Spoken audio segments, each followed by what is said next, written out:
シングルガーゼ等も作ってるんですけど、やっぱり吸水性だったり、今回のキッチン含めてそのモデルに使用するとなると吸水性がいいものがいいと思うので、色が真っ黒にはならないんですよ。だから黒くしてないんですよね。それは通常のシャツ地とかにするよりも難しいなと。ありがたいですよ。色がついて引っ掛けられるし。はい。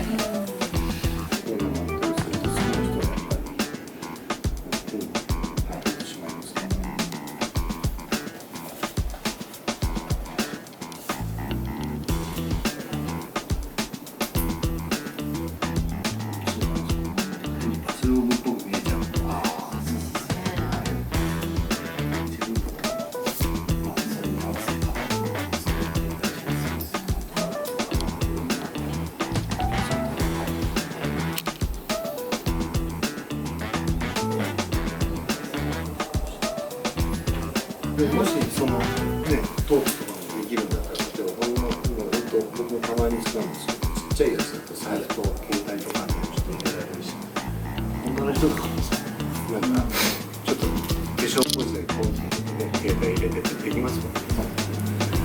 これぐらいですか？使えるかな。はい。それ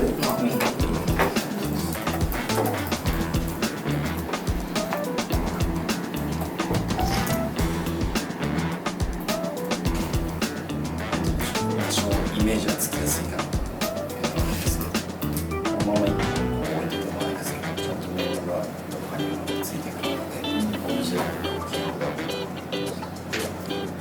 なれば、その糸を使えば、そのラインっていうのは出せる可能性はあります。一応できたようにここが入って、はい。多分これ全部入るの大変なんで、こういうラインで。はい、こっちの方がすっきりしてるんですよね。